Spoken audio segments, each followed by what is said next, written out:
Hey everyone, welcome to today's live roundtable on instructor development. Welcome to the 2022 ILET Summit. Today is day 4. It's been an amazing week thus far. We're almost at the end, but really not quite. We just announced yesterday that we are going to be extending access to the entire summit until December 16th. Obviously, we want to make sure you and your fellow officers have as much time and accessibility to get all of the training that we have available to you, including the sessions like this. We've had 3 other amazing panel discussions this week. You can go back and check them. They're right here on this same channel, wherever you're watching it on YouTube, Facebook, LinkedIn. You can go back and rewatch those videos and make sure to join us tomorrow for our live panel discussion on current events and the future of law enforcement, because we are also going to be announcing our Instructor of the Year. And we may have a few other surprises in store as well. So that's going to be a really great roundtable to close off the 2022 ILET Summit. But today, I'm extremely excited because this is one of those topics. And if anybody here follows ILET, you know how much we care about instructor development and how much it means to not just myself, but a lot of the instructors here that contribute to our events. And so with that being said, what I'd like to do is give a huge shout out to VirTra and a thank you to them for being the main sponsor for not just today's session, but the entire day here at the ILET Summit. VirTra are leaders in what they do. They are the tip of the spear. And if you are interested in any type of simulator technology, you can go to VirTra.com and check that out. They are international, they are everywhere, and they are definitely worth your time. So make sure to check them out. All right. With that being said, what I'd like to do is I would like to bring on our panel, let them introduce themselves, and we can get this party started. So here we go. Gentlemen, thank you guys so much for joining me here. And we are one person short, and he will be joining us very shortly, and that was planned. And so what I'd like to do is just go around here and let you all introduce yourself, let us know who you are and where you're from, and we'll kick this thing off. So Krish, why don't we start with you, sir? Thanks, Adam. Thanks for having me on. Hello, everybody. I'm Professor Chris Cushion. I'm Professor of Coaching and Pedagogy at Loughborough University in the UK. I've been engaging in research in police training, specifically officer safety training, since about 2015. More recently, I've been working with the College of Policing in England. And for those of you who don't know, there are 42 police forces in England and Wales. And the College of Policing is the regulatory and professional body for those forces in England. Up until recently, officer safety training specifically had been delegated out to those forces, and recent changes and really the lack of success of that training arguably has meant that the college has decided to bring that training back to a more centralized notion. And I've been working with the college for the last 3 years in developing a new curriculum for officer safety training. And that curriculum brought into real stark relief the necessity for trainer development, instructor development. And I've been working with the college over the last year, writing and developing instructor training programs that are being currently rolled out. Well, I'm so happy you were able to make it, brother, and it's a good evening to you. We're about 7 hours apart, so I'm glad you were able to make it tonight, your time. Peter, why don't you go ahead, sir? Thank you, Adam. Hello, everyone. My name is Peter Shipley. I've just started a new job as the Assistant Director of the University of Toronto Campus Safety Team. Prior to that, I served 32 years with the Ontario Provincial Police in different roles, specifically at our academy. I was the chief instructor of our strategic research and planning team. I was also in charge of our leadership and design unit, as well as our general patrol training unit, which oversees all frontline training and instructor development as well. I served as the president of the Canadian Association of Police Educators and president of the Police Fitness Personnel of Ontario. I served as the international chair for the State and Provincial Police Academy directors. So we looked at training and training development, instructor development for years. I have a fascination on human factors. I think it's incredibly important for law enforcement.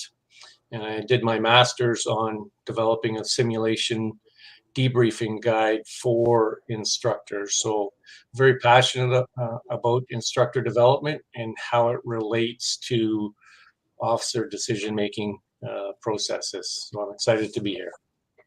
Awesome. Well, I'm excited to have you. And for those of you who are unaware, Peter is also on the advisory board for ILET, and he is definitely somebody I call and bother regularly when we're talking about instructor training. So with that being said, Kelly, why don't you introduce yourself, brother? Right on. Well, I'm Hamanegger, and about 34 years in policing. Quite a gypsy across Canada, so I policed in Winnipeg and Victoria and then Eastern Canada. Now I'm back to a place, very part-time policeman now, just outside of Winnipeg. I trained in the Justice Institute of British Columbia for multiple years, as well as the Atlantic Police Academy when I moved out east. So I've got the academy side of things, as well as the instructor trainer for both the Justice Institute of British Columbia and the Atlantic Police Academy, so across a lot of the eastern provinces there. I'm a court-declared expert across Canada, so multiple provinces. I do a fair bit of court work. For current things that keep me busy, I'm an instructor trainer for Stress Vest and for Simunition, as well as a master trainer for SETCAM. So I love my use of force, I love my fitness, and I love my firearms.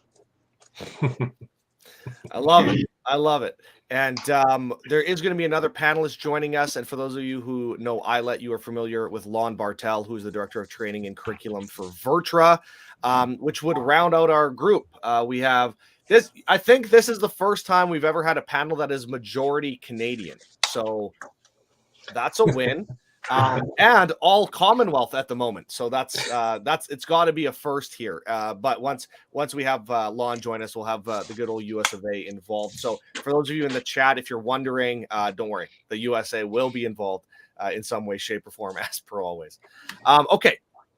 So with that being said, obviously we had to discuss this before we kick this off. With the group that we have here, there was no need for me to make notes. I could probably just hand it over to any one of you to talk for the entire time. So what I'd like to do is I'd like to open up the floor and just ask one question to start off, which is if there one thing right now that is top of mind for you when it comes to instructor development? Is there a problem that you see, or is there something that you would like to address? And before you answer, and you guys can just, if you guys on our panel want to put your hands up, and I'll reference you, but the idea is for the chat, if you guys are here, ask questions.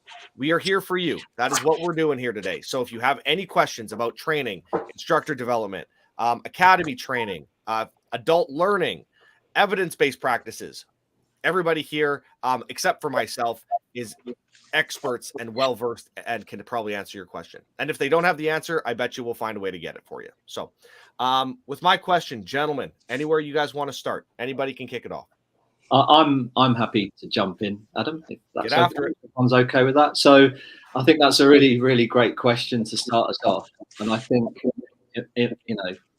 being a coaching and pedagogy guy, you can probably guess where I'm going to end up going here. But one thing that struck me, that when you get a group of police instructors in a room or police trainers in a room, and we're talking about use of force or officer safety training, we can talk about the what for a long time. Now, the what to teach is just endlessly debated and discussed to the nth degree. And there's very often a lot of expertise and a lot of experience and some fantastic practitioners as far as the what's concerned. The biggest thing that struck me over the last few years is the how, really. It's the understanding of how we create learning environments, it's the understanding of how we schedule practice. It's the fundamental difference between performance and learning. Now, we train a particular way, we think about things in a particular way. So, even recently, we've been working with some police trainers, with new officers, and it's so difficult, even with people who are focused on the how, they just beam in on the what. They beam in techniques and tactics and all of these things, which is really, really important. But unless you get the how right, you're going to struggle. This stuff won't land, it won't be retained, it won't be transferred. So for me, the biggest issue is the how to train, how to teach piece, rather than the what, I think. Absolutely. There was and I'm just trying to pull it up here, Chris, because and we're going to talk about this probably at some point, about that instructor development program that we've been collaboratively working on, a lot of us together to try to put things down for new instructors, and to not take away from other organizations. The idea isn't to recreate or replace any instructor or organization or association that exists. The idea is to help and assist and try to create a method of communication so that we can have these conversations that we're having today. But one of the things that you had brought up during that, and maybe this is a good question to start with, which is coaching behavior and instructional behavior, because you and I talked about 3 very specific topics, and we can take them one at a time, which I think is how we'll have to do it. One is modeling, one is cueing, and the other is learner self-regulation. Yeah. And so maybe I'll let you preface that and then pick one and we'll dive into it. Okay, so I mean, as far as our program is concerned, we look at learning, essentially. What is learning and how do people learn best? We then look at the difference between performance and learning, moving that into practice design. So the difference between performance and learning is a really important one. It's been researched for 100 years. 1920s, we started to understand the difference, and yet, you know, I struggle to see that understanding in police training, if I'm honest. But that's really strongly connected to practice design, and then we start linking into coach behavior and feedback and how we create a learner-centered environment. So the modeling piece is very important, particularly with inexperienced learners. They need to see something. We very often criticize people for not being able to do something, and my question is, well, did you show it to them? Did you show them what it's like? Do they have a mental model of this? And very often it's like, well, no, not really. We didn't really demonstrate it. So the modeling piece is really, really important. The cueing piece also relates to really relates to the information and feedback that we give. And I think that's, again, in my experience, I've tried to layer that in probably too soon in terms of instructor development. It's a rock, but I think it's probably not as big a rock as some others. And it's a rock that you put in later. So there's a difference between how we cue in terms of what do we direct the learner's attention to. And that's really, really important in a decision-making space, because if we are cueing internally, we can start interrupting, you know, like instinctive responses and the way that we think about decision making. If we start making people think about things too internally, so external cueing, the outcome of result, the outcome of movements, or what you're looking to achieve is really important, and that stops you kind of internally processing and doesn't interrupt decision making process. And the self-regulation piece, really, and we tried a little bit only last week actually, is getting learners to understand where they are at. They take ownership for their own learning. What are they trying to, where are you in terms of the model? What do you think you need to learn? Where do you think your strengths and weaknesses are? Really kicking back the ownership back to the learner. And that's incredibly powerful for motivation and learning, when people feel that their needs are being met and they're learning something that's applicable to them. It's a real force multiplier for learning, and it runs against a little bit of the kind of sage on the stage, tell me model that we've got, telling people all the time. That self-regulation is so important. And we actually experimented last week with some new officers, when we set aside an hour or so and we kicked it back to them and said, okay, how do you feel now? What are the things that you want to work on? And it was really, really interesting. So they picked 3 things. The 3 things that they picked were high risk crisis negotiation. So, for example, a vulnerable person who may be self-harming, they wanted to really understand how to de-escalate that and speak to people like that. It was very much about transition on takedowns. So how do I go from assault to control and take people down? And they wanted to revisit handcuffing. So there were 3 things that we just kicked back to the group and said, okay, where are you at with your learning? And we let them pick the topics. And again, that's really interesting challenge for instructors, right? Because you're not there with a piece of paper with the curriculum all written out. You're literally, the learners are telling you what they need from you, and then you have to deliver that, right? So there's no schedule or curriculum. You literally have to deliver it. So it just puts instructors and trainers in a really different place, I think, professionally, and in a place where absolutely they should be. But it's no longer just, teaching off a menu anymore. It's really about learner-centered and letting the learners take ownership of that learning. And that stuff is incredibly powerful and incredibly sticky. It's really, really effective way of going about that. So I'll jump in there, Chris, for sure. And Kelly. So what you're talking about, Chris, is the essence of the future of instructor development. So there's the three main domains. You have the psychomotor domain, we have the cognitive domain, and we have the affective domain. And so I'm an old use of force guy. I've taught DT for 20 years and did the martial arts and so on. And our panel, for instance, were use of force officer safety focused. And I would dare say that we're doing a pretty good job of teaching the skills of, as you have mentioned, we're great at teaching the skill sets.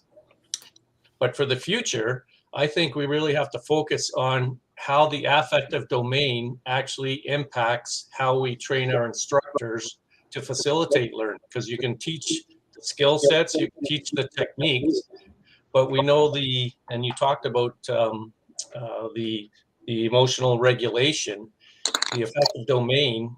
There's a lot of work as instructors for the future that we need to do in terms of how to facilitate learning, taking into account the impacts of the neural pathways of individuals that we're training, the recruits and senior officers, but also our instructors too, because that has a huge impact on what you said, learning. And the focus has been, if you look at the title of our session, this is called The Future of Instructor Development. And you talked about adult learning processes and principles. Here we are with the title of this session being Instructor Development, which is teacher or instructor centered, not learner centered. So I think we have a lot of work to still do in the instructor development area to really focus. It's all about me. I'm the SME, right? I'm the expert. I've got all these years of experience. And really within the curriculum, we don't really address as effectively as we could the engagement of our officers, even if it's new recruits, because they come to us. They don't come to us tabula rasa. They come to us with lots of experiences as in instructors. And I've trained hundreds of instructors and see how they just let their personal experiences guide the teaching. And so if we want to teach and assist in learning, what is the definition of learning? A change in behavior. So how do we actually look at the change in behavior? And I created a list of 7 main topic areas that we need to address for future development. And one of them is assessment. In policing, we are terrible at transfer of learning, at assessing what we do. Like we don't do level 3 assessments. If you look at Kirkpatrick's model, very few police agencies have the resources or even the expertise to look at transfer of learning. So this applies more importantly to instructor development. What are we doing to actually enhance their development by following up in terms of transfer of learning? So lots of topic areas to discuss. Just to pick up on your point, Peter, I don't know whether it'd be controversial already, but I just want to, I'm actually not convinced we're that great at teaching skills either, if I'm honest. Fair enough. I didn't want to crush every instructors that's on this call, their instructor certification, but I agree. I'll give that some context. So I think for me, it's back to that performance and learning piece. So I think, we can deceive ourselves. We can create well, it's almost the delusion of competence. So if we practice in a particular way, somebody can show me the skill or technique and they look amazing. And the instructors, quite rightly, look at the sir or other instructor and go, my God, this person's got this nailed. But it's performative. It's just a performance thing, right? Because we know in 6 weeks' time on a cold, wet night down some alleyway under pressure, that skill is never coming out in a million years because it wasn't learned in the first place.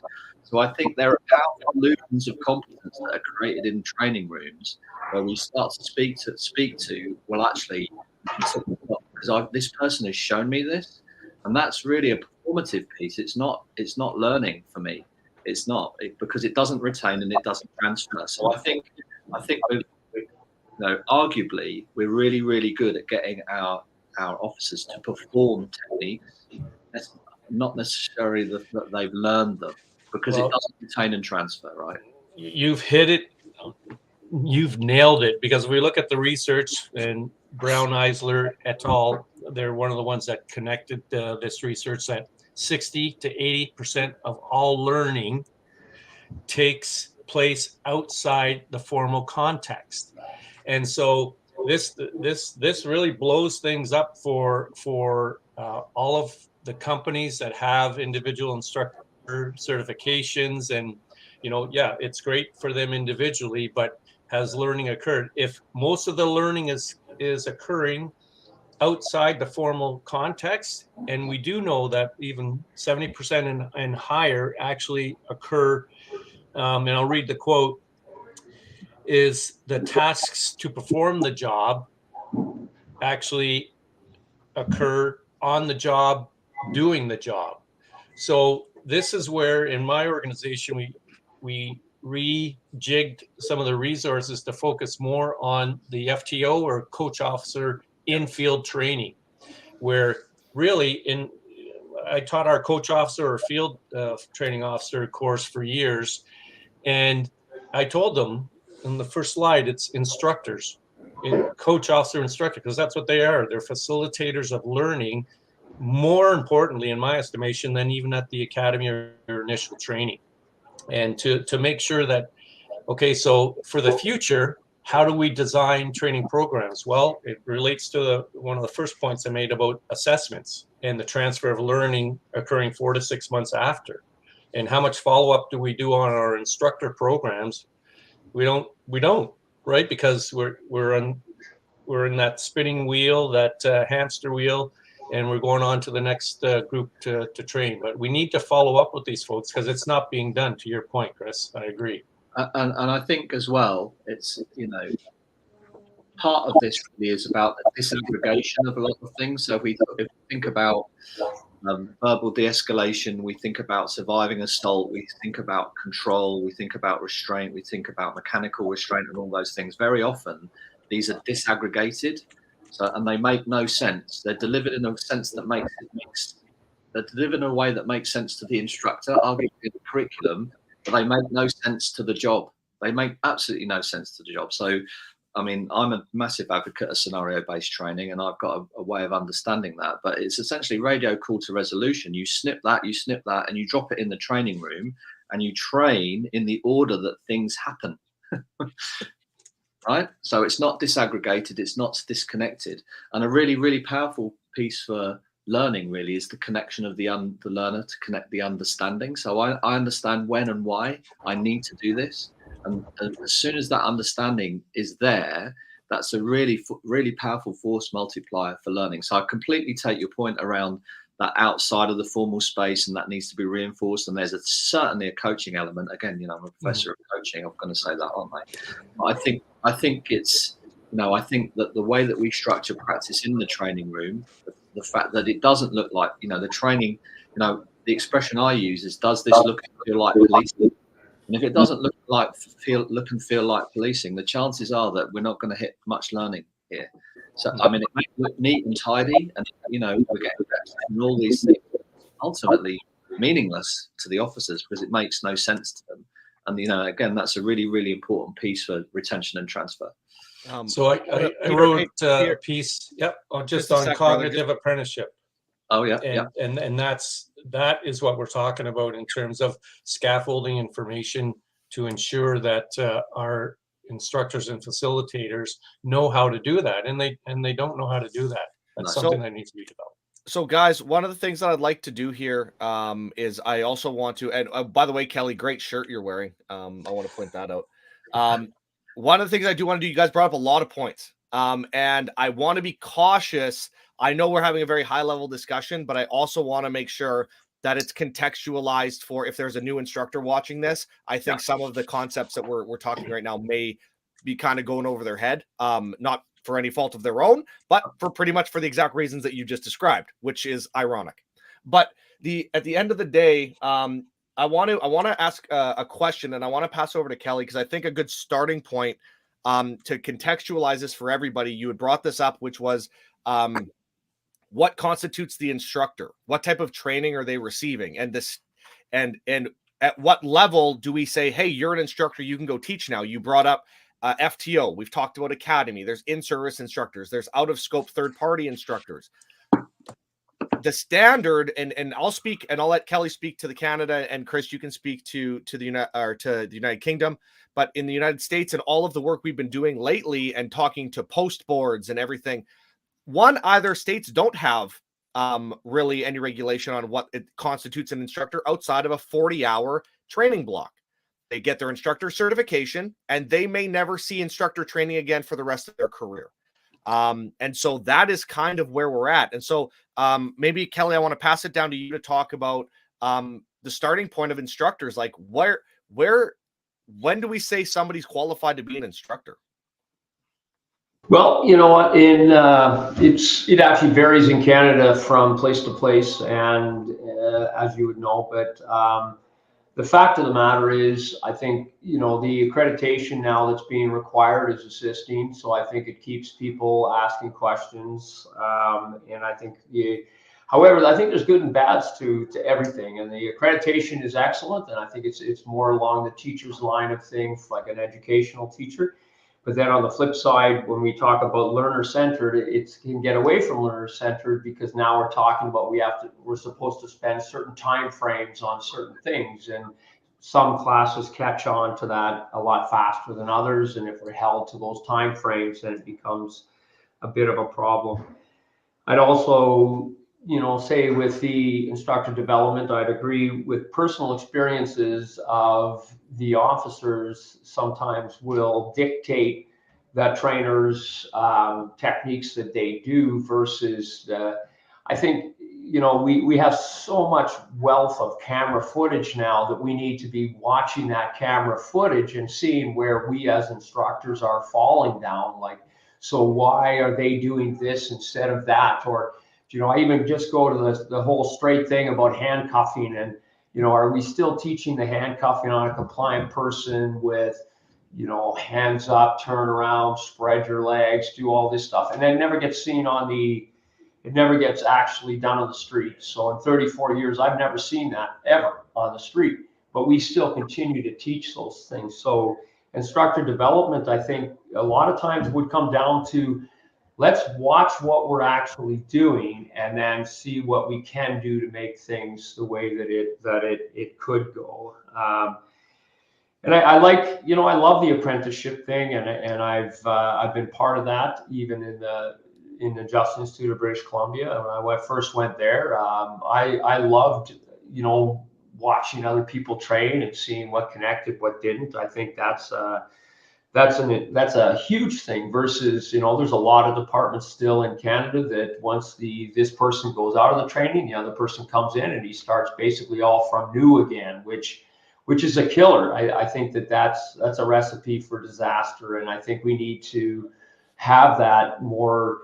You know, for the first 6 months of somebody's getting into a unit, they are now just co-teaching, and not that they, you know, maybe they do or maybe they don't need it, but I think it should be mandatory, and just that fact when it comes to there.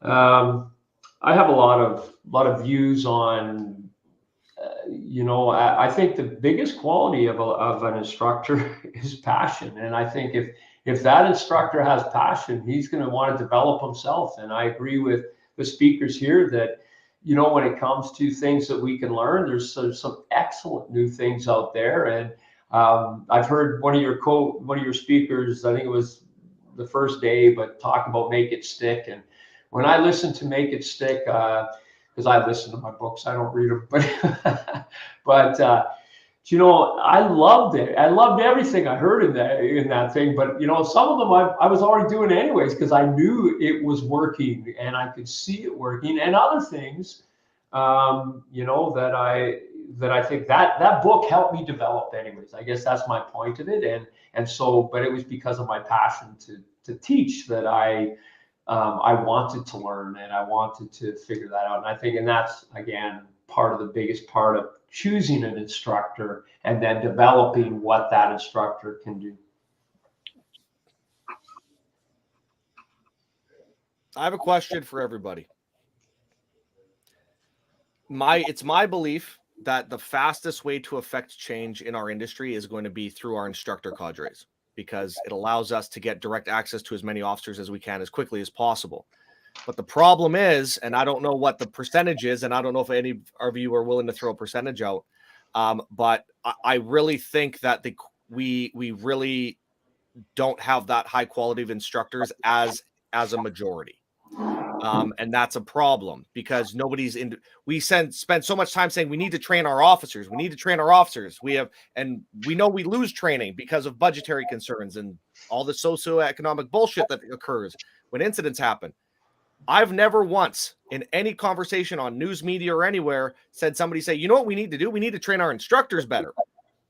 That's never the conversation. So where do we start? Where is the starting point for that?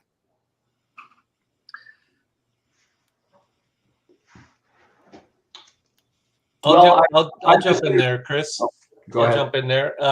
So just to build on what Kelly said, one of the issues currently, and I know our topic is the future of instructor development, but this is the present issue, is people transferring out on a regular basis, and to build up that knowledge takes years, because really you become a subject matter type expert in facilitation if you have the support and training and the passion, as Kelly has mentioned. But when you're transferring people in and out, like another section or detachment or another unit in your police agency, you do start from way behind, because you have these instructors that have all this knowledge and are really good at what they do, and then they move on to another challenge, and really that corporate memory is gone. So that is a huge challenge right at the front end, to Kelly's point. Yeah, absolutely. I don't disagree. I think it's the same in England. It's a very much a one and done type training model. you do a basic course and we never ever see you again. And we're almost, the problem and the difficulty, and again, try not to be controversial here, but you almost default, the culture becomes the trainer rather than anything else. You get a way of policing, a way of working, and that almost we almost default to that as the source for training, and the people, we've always done it like this, and that's that kind of cultural reproductive piece. But the one and done thing I don't think is unique to North America. It's certainly the case here. In England, you tend to have like a generic in kind of tutor facilitator course, and then specific policing content course, and you're good to go. And it's a one and done, and there isn't any CPD, there isn't ongoing development. And I think the point about the quality of instructor training and the quality of instructors is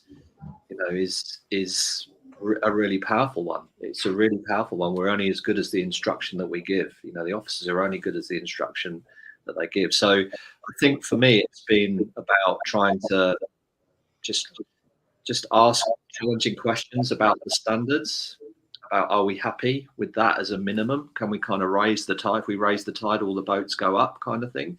Can we really think about that? Can we start thinking about CPD? But it's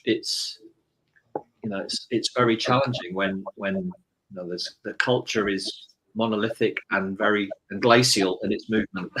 It's really slow to change.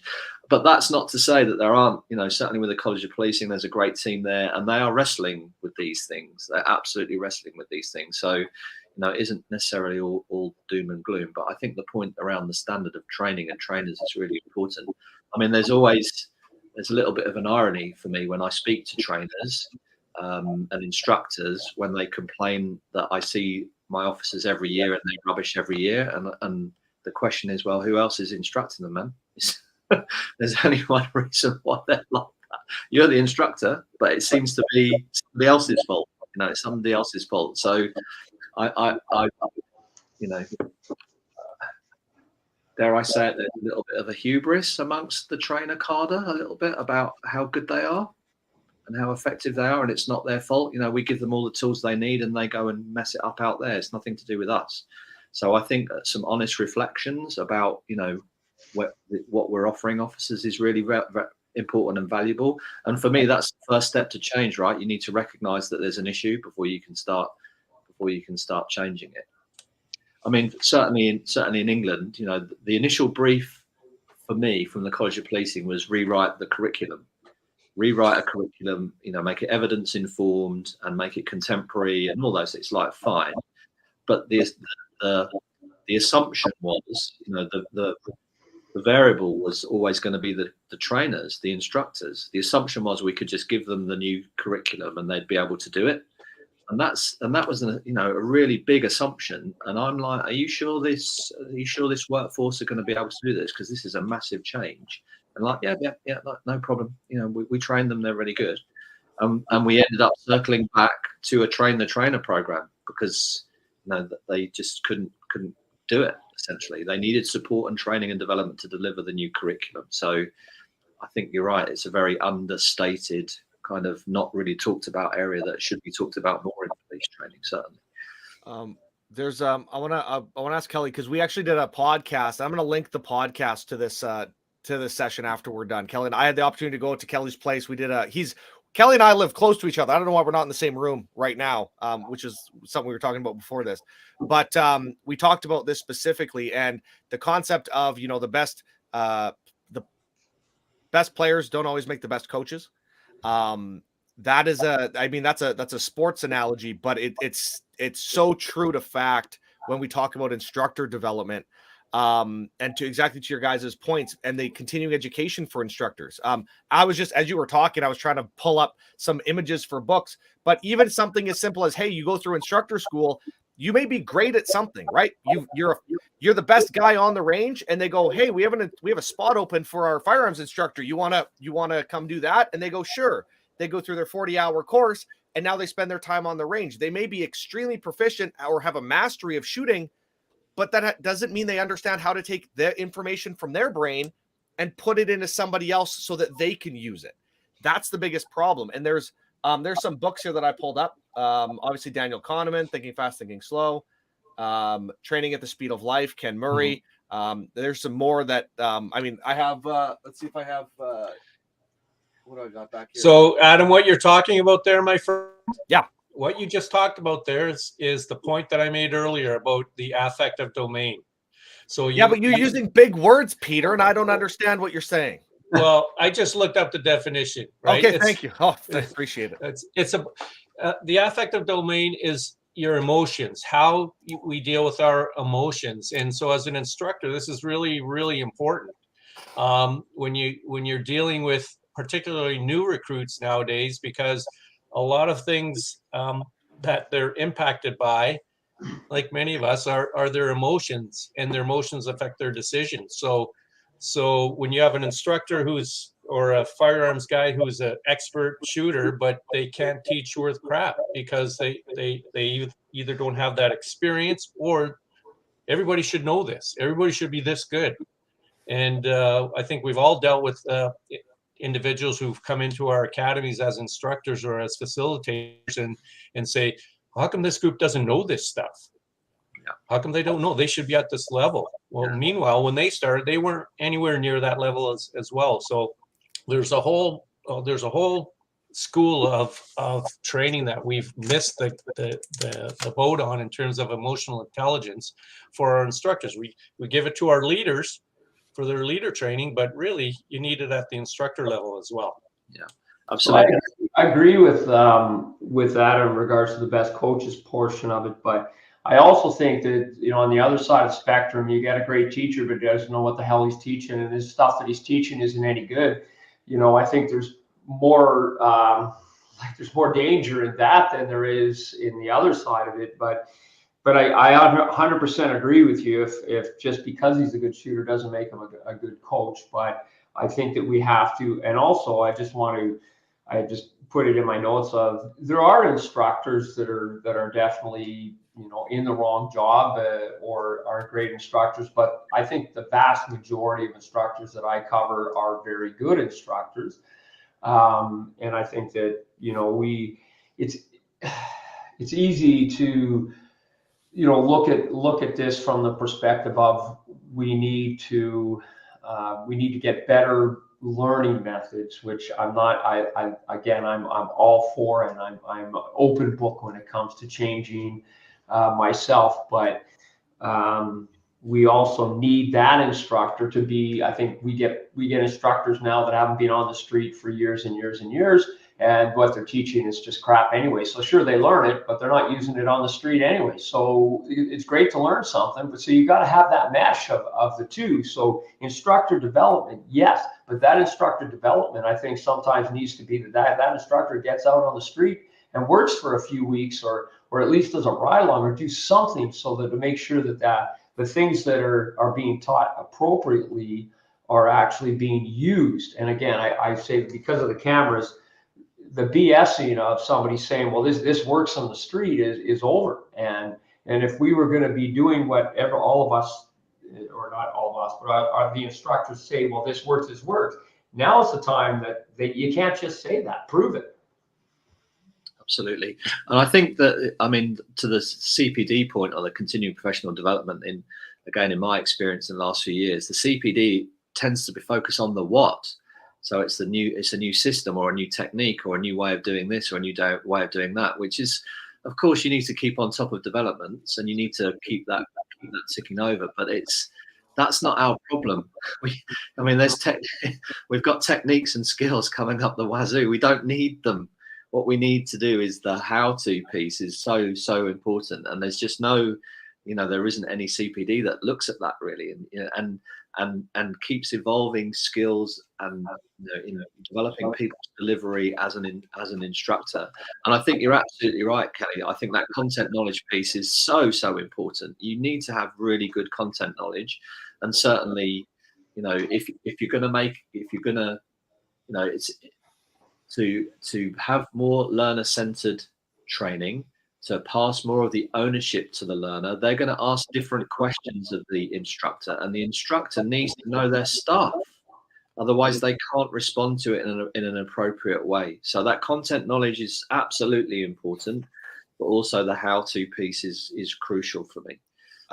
It can snowball pretty quickly, though. And I'm going to give an example that I experienced just this year. I was at a conference, and I won't name which conference or who the instructor was for sake of anonymity. But they started talking, and they were talking about learning. So they were teaching learning, and they were talking about human beings learn in 4 different ways. They either learn through touching, or through reading, or through hearing. And I'm sitting there, and I'm sitting there watching, and he's going through his session. He's a great instructor. He teaches really well. Afterwards, I sit back and I was like, we stopped teaching that like 20 years ago. And I said, but what I said was, here is all of the information that I have to give you.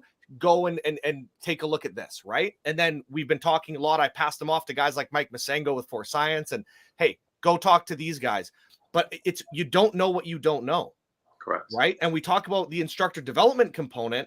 And if an instructor is never taught, because usually they're taught what you said, they're taught the what. Here is what it is, and here's how we teach it.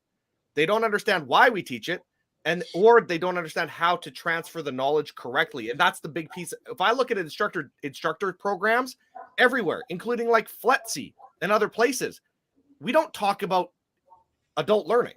We talk about, here's how to build a course plan, right? We miss the boat on almost all of it. And so that can be very frustrating. And that's just one thing that popped into my head when you said that. So what you're talking about there, Adam, is a systems approach, because if you have a team of that is focused on improving learning for police officers, you're going to have those people that are going to, and this is one of my 7 areas that I think in the future we need to address a little bit better, is the research and science area. How do we incorporate that? Well, in my academy, we have instructional designers that are out looking at all the research that's happening now, what's current, and then taking that information, testing it, assessing it, and then the stuff that needs to be incorporated into your course training standard.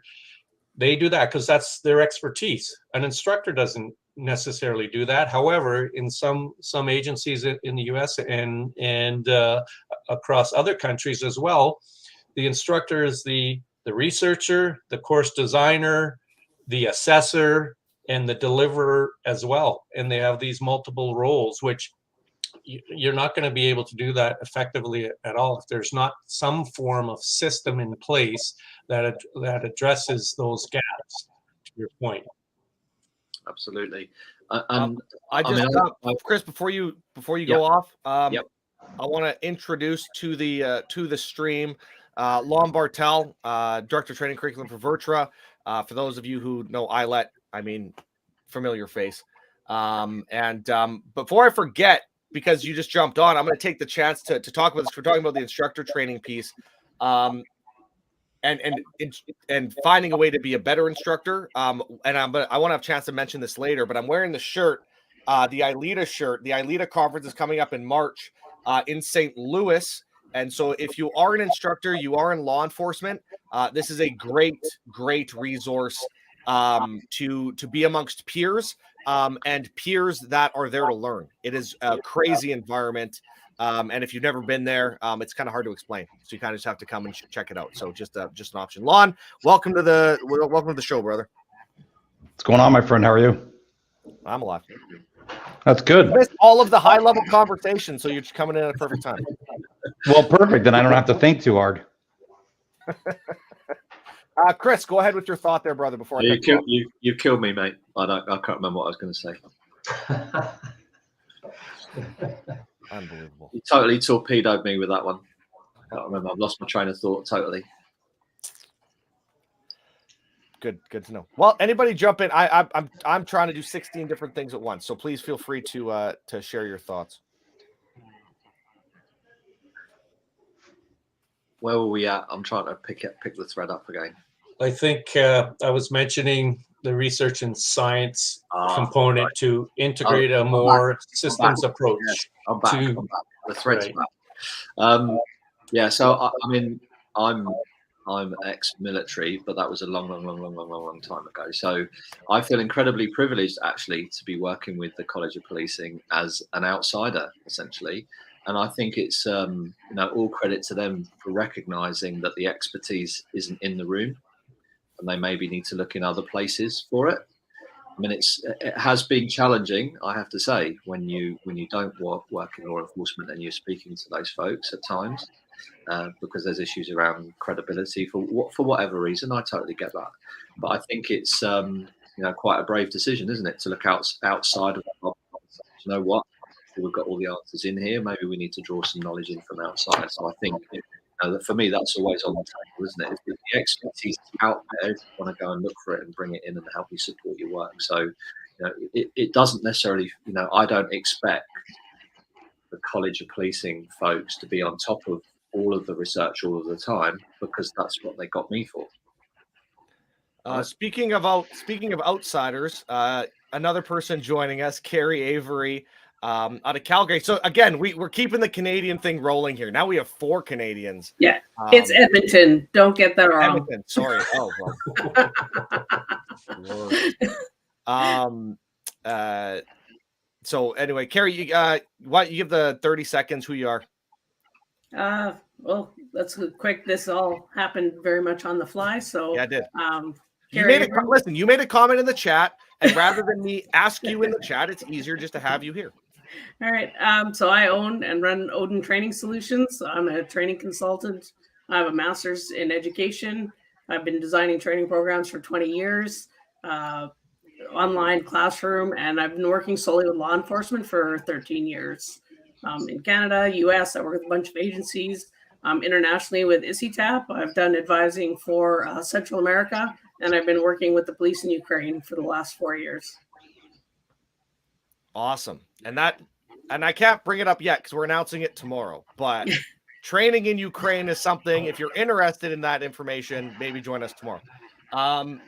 Interesting comment here by Scott Savage. So he said that he's noticed that the curriculum for many instructor development courses contain a lot of dogmatic rules of curriculum development and are taught by folks who are in love with the process. Outline design and other such concepts are important, but that's not what's going to move the needle. Thoughts? Yeah, I think that's a really, really interesting point and a very valid point. I mean, you can get lost in the purpose. You know, what is the purpose here? And the curriculum for the sake of the curriculum, I think, is, you know, you can be in that space. And I've certainly in the UK been on the receiving end of that. And it's like it's almost for the sake of doing it, and it's not like it isn't necessarily positioning the learner at the heart of this. You know, is this best for the learner? No, there's a whole list of things we need to do. We must cover this. We have to do this, and you get the sense that people have kind of lost sight of what their purpose of being is. You know, it's not to design and have these dogmatic, incredible curriculum. It's designed to prepare and train our police officers to be the best that they can be. Right. So I think that's a really, really good point. And I think I've tried to certainly encourage principles. So again, we have a scenario-based training. It's slightly different to perhaps how people would understand scenario-based training, but now having listened to some of the other ILET talks, then there's certainly people who get the way that I think or are doing similar work. But that's very principle-based. It's very principle-based. So there's a framework, and it's not overly dogmatic or prescriptive, but you follow the principles basically. And again, it allows the learner to flourish within it, but it also allows the professionalism of the instructor to come through. So they're not just basically reading off a list.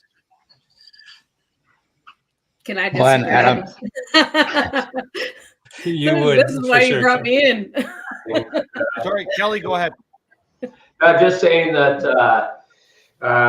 I love the principle base. I think that's where we need to stick as trainers, is teaching them principles. So I'm 58, and I can remember 50 years ago, if my clothes catch on fire, I stop, drop, and roll, and I don't have to actually even use any brain space to do it. And I think the more that we can get into principle based, the better that it is. And just one last thing, and then I'll shut my mouth for a bit, but I also like to been talk about research and science, and I agree with the fact we want to try and teach to that as well, and look into the actual research and science that somebody's trying to sell us and trying to tell, oh, this is research. Because when I looked into some of these things, I'm like, this is just a bunch of BS, and this is just to sell this person's way to train, and it's not science-based at all. It's actually it's a greedy thing that's based on not and we really have to take a hard look at what research is and what science is on that. And again, if it's so good, why is it not showing up in the street on the videos? yeah, one of the issues I think we run into is instructors don't know how to evaluate research and be able to tell what is good, solid research versus what isn't. Well, they don't. Just because something's been published doesn't make it good research. There's tons of publications out there that are more than willing to put in whatever you want to publish for the right price, as opposed to actually being peer reviewed. So just because it got printed somewhere, I mean, it's some type of parasitic publication doesn't necessarily mean it's good, solid, valid research. If you've conducted research, if you've ever published research, it's peer reviewed, the process, how difficult it is, what you have to look for. And you can start going through the abstract, going through the methodologies, going through all of it to see what's really going on. But you're right. I mean, we do see people grab research and go, oh, see, so-and-so did research, it's perfect. Not necessarily. We got to really be careful on looking at it and saying. You made a really good point, Lon. That's an excellent point, because when we look at meta-analysis or triangulation of data, that's where you get confirmation of processes. So I think we've all seen that, where somebody said, we've implemented this anti-bias program because this research says that it is effective. Well, we know now that we need a lot more resources to actually ascertain what's valid and what's not, either through organizations or the peer review process, as well as triangulation of the data and the meta-analysis of all these studies that are out there, for sure. Yeah, I think that's a really good point. And I think there's huge contextual variability there. So from my perspective, research on latent learning existed for 100 years. There's 60 or 70 years of research around certain principles of practice design. So I think, from my perspective, at that level, I think we're on pretty solid ground as far as the research is concerned. Actually, there are some really solid evidence-informed principles that can inform us about how we organize practice, how we design learning environments, and how we can really create a better learning experience. So I'm reasonably at peace with the evidence base in that space. But I take both the points being made. There's certainly some snake oil type out there, isn't there? There's people selling crap basically, and get something published that proves it, and it's like, come on, you're kidding me.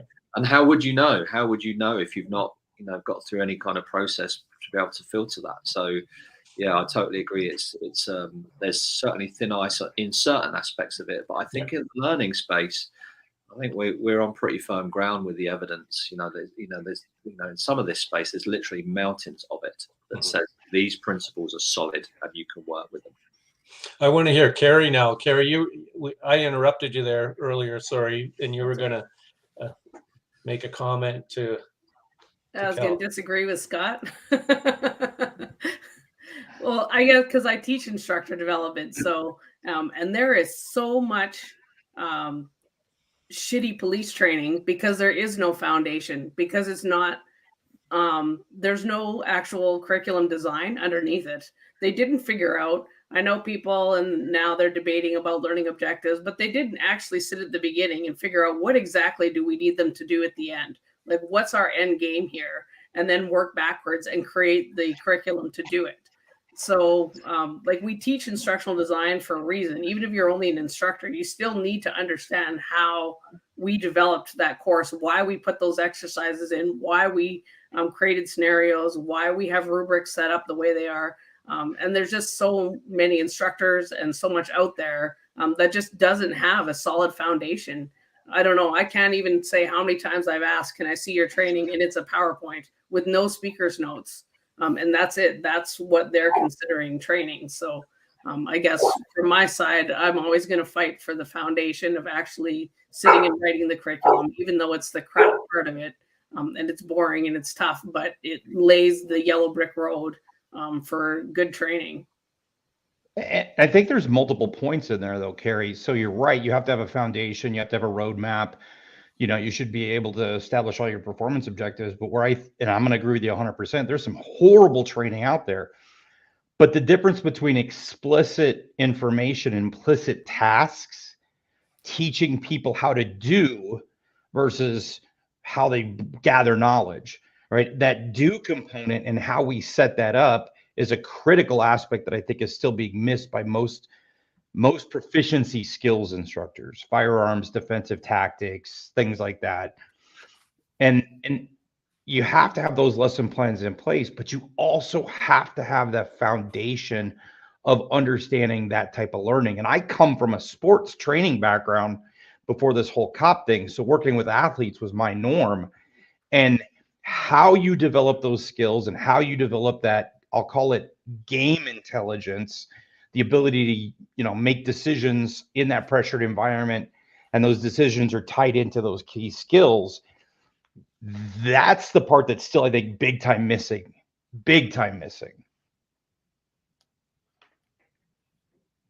Lon's video is killing me right now. I don't know if anybody else. Oh my God. Anyways, I do have a question for the panel, because that brings up an amazing point. And I want to get into a kind of a higher level discussion as we move to the later parts of this conversation. But for right now, is there one thing, and I kind of already know the answer to this question before I ask it, so forgive me. Is there one key thing that you guys can think of that would be an immediate improvement if we were to add one component in every single instructor course that exists? One thing that we need instructors to understand above everything else. Is there one thing, or am I in fairyland? I'll roll the dice on this one for you, Adam. For me, I think the performance learning, the difference between performance and learning, is the one thing that stands out for me, because everything flows from that. Once I grasp the difference between performance and learning, then my instructional design, my practice design, how I deliver training will just be changed. Once I grasp that, then I think for me, everything flows from that, and it's so foundational, and it's missing, I think. I'll add to Chris's point there, because I've looked at this in detail as well over the years, over the 30 years of instructor development. And in essence, it comes down to, in my estimation, one thing, and that is decision making. So in terms of learning how we do it, why we do it, all those components, because we want to be able to put an officer who is independent in the field.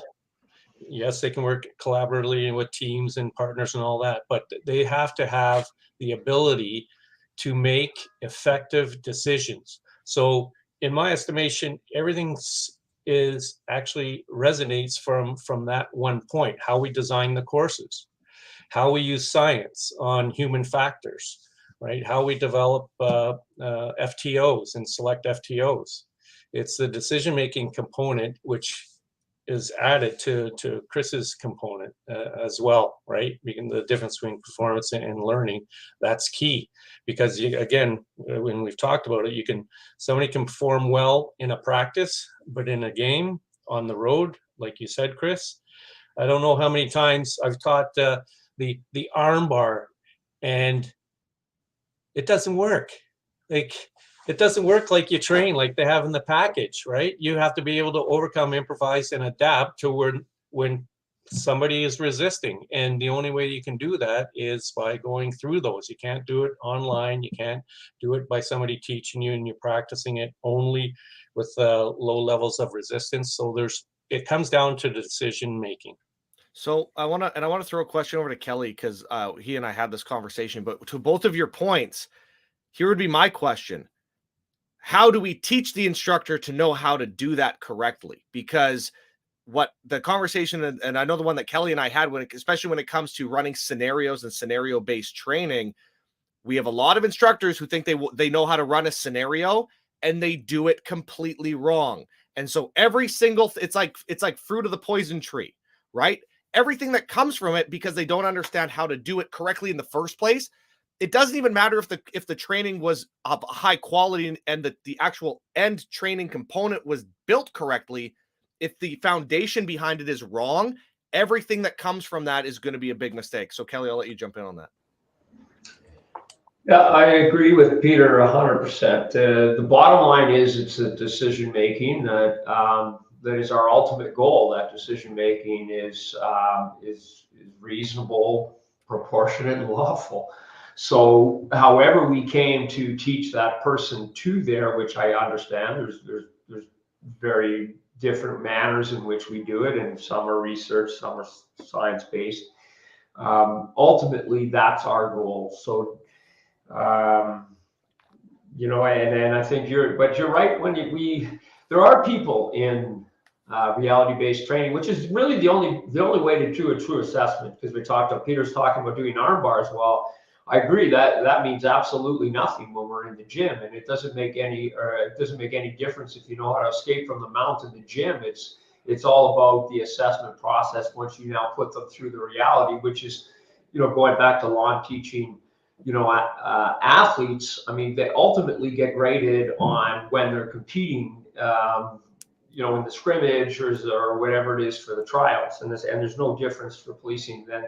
And I think we need to understand we haven't done a thing if what we do is we finish the assessment off in the gym when we're teaching use of force, or we do the assessment of you're a great shooter and it's a marksmanship based, because the assessment process is there when you take that, when are you pulling that trigger? That's the most important thing about that firearm. Like, I get you have to hit the target. I get that all these things come first, but ultimately it's that, when do we pull the trigger, and are you able to hit that moving target? And can we run and shoot, and all the other things that are there?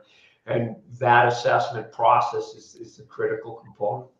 And those are physical skills. So when we talk about other decisions like going to a domestic or a sexual assault, and the actual ladder of inference by Schwartz that he talks about, it's so, how do you know how to do that, right? What information do you take in? What do you eliminate and not include in your decision-making process? I did my master's on a simulation debriefing guide for instructors. My whole master's thesis was on that, and still there's people that don't get it, that have to put in their 2 cents about what they did in this situation, as opposed to listening to what the learners are telling you and then scaffolding that information, letting them come up with the answer. Too often, especially us DT and firearms guys, we want to get in there and solve the problem, as opposed to shut up and listen. And they will tell you by their response how much they know, how much they've learned, and how much. I think it's for me, the decision-making piece is really, really important. And I think once you, again, I'm going to persuade everybody that I'm right, that I am. No, I'm kidding. It's the accent. Yeah. It's the accent. It gives you so much more credibility. So for me, the performance learning piece. So if you get the learning piece and you understand the things that are good for performance, and you get rid of those, and you really focus in on learning, you end up with whole tasks. You end up with increasingly complex versions of the whole. You end up with random and variable practice, which by definition have that in decision making baked into them. If you're doing increasingly complex versions of the whole task, i.e. it's radio call to resolution, you go up to a vulnerable person, whether it's a shooting, whatever it is, there are decisions inherently baked into the practice. And for me, the key point really for this is that decision making and skill need to be progressed together. In this more traditional paradigm, we front load the skills, we disaggregate them, we front load them, and then we have a scenario at the end, and we say, go on, learner, you sort out the decision making because we've given you all the tools to do it. So for me, the practice design, the learning piece is really, really important. Increasingly complex versions of the whole bake in the decision making and the skill together. So there's, people understand when and where they need to do stuff and why, and you just nail the decision making piece because you're training it in the reps over and over and over again. So, and I think once you grasp that from the learning perspective, then that kind of decision making piece starts to take care of itself. Because you're absolutely right. It's about recognizing cues, doing the right thing at the right time. Whether it's a vulnerable person you're dealing with or whether it's a violent person, it's recognizing the cues, isn't it? And understanding that. But we can recreate that in the training room. And the beauty of the training room is you get a do-over. You can pause it, you can rewind, you can fast forward, we can look at examples, we can model, we can do all of those things. But the training needs to look like the job. It needs to look and feel like policing. I think once you nail that learning piece, the penny drops for you. It's like, well, why am I doing this block thing on its own, decontextualized? Because it has no decision making in it. It doesn't look anything like policing. So I think that's really, really important to bake the decision making into the practice design. And so I just want to add and give a shout out to Carrie on this, because that's exactly some of the skill sets that she brings to the table is the accurate and effective design of the curriculum and to scaffold the information and have the ability of an instructor to adapt to those things, because the learners are at different stages even when we're teaching the same thing. And so I know Carrie can capture that in the design of a course or a curriculum, and that way it's effectively captured. Yeah. I was going to say, I like to both that you guys each brought it up, that Peter talked about scaffolding, and then you talked about that scenario at the end, which is one of the things I keep talking about over and over again, is I sit them in the classroom for days and days and days and teach, and then bang, they throw them in these huge, like full scale scenarios. And then they're like, I don't know why they're not getting it. Like, we're so confused. We taught them. I was like, where's the scaffolding? Did you do small scenarios? Did you have them do role playing in class? Did you work up to those full scale scenarios in much smaller, low risk, no grade, not everybody watching, and start moving up the line because they just take people and teach, and then they just throw them in the deep end and wonder why it's not working.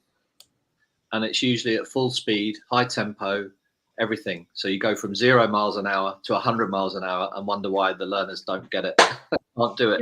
Yeah, they basically have them write a learner test and then put them on a track, absolutely, like full racetrack, and say go, and then wonder why they can't drive very well. So, and it's everywhere. Yeah. So one of the things we've done with the College of Policing package is within 10 minutes, morning one, day one, you're in a scenario.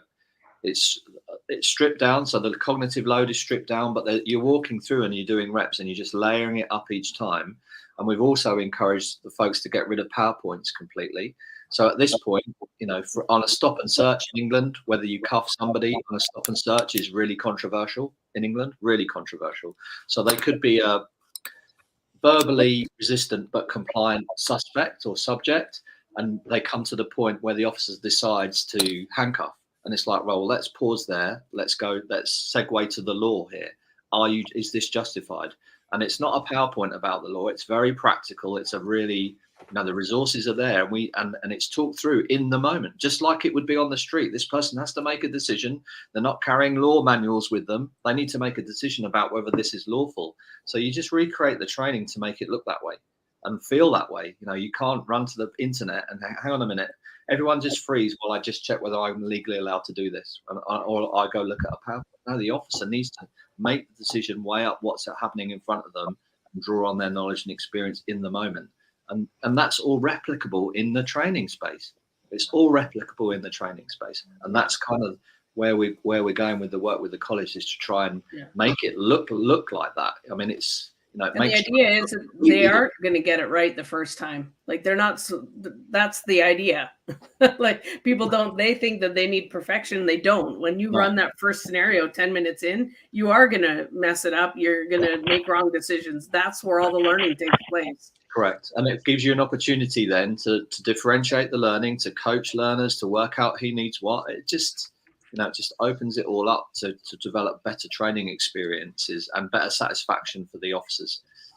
So I think one of the things that we're talking about here is leading when we're talking about the future. When we're talking about the future of instructor facilitator development. And in my estimation, one of the areas in the future it has to be personal learning analytics, whether it's from the instructor's point of view or from the officer's point of view. So we all have learning management systems where we track all the courses that everybody's taking. That's not what we're talking about. We're talking about the skill sets that you have developed and demonstrated. So that may require a little AI and some algorithms in terms of the courses you've completed and the tasks that you've performed successfully on the road.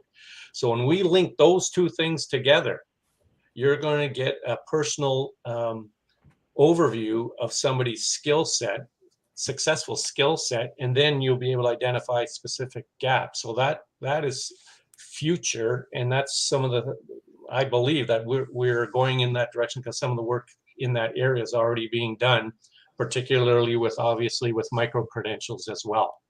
So there's, and I know, Adam, the topic is future, and you started out with, okay, what do we want to see right now? But these are some of the things that, and there's a number of things that you have your panel here, your esteemed panel, that are really important that we need to address as future for instructor development. Well, and here's a critical thing.